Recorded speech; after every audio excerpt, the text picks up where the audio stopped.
Welcome to our tutorial on how to view all chats attachments on Gmail. If you're looking to find attachments from a specific contact or search for a particular type of attachment, this guide will show you how to do it step by step on the Gmail app on your Android device. To begin, open the Gmail app on your Android device. Once you're in the app, tap on the Search in Mail bar at the top of the screen. This will allow you to search for emails from a specific contact or with a specific attachment. Next, tap on the From option and select the contact whose attachments you want to view. This will filter the search results to only show emails from that contact. After selecting the contact, tap on the Attachment option.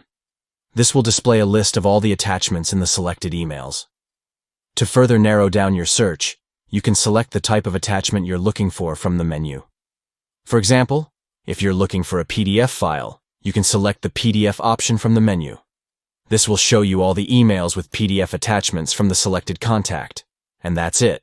By following these simple steps, you can easily view all chats attachments on Gmail. Whether you're looking for photos, documents, or any other type of attachment, Gmail makes it easy to find what you're looking for. Thank you for watching, and happy searching.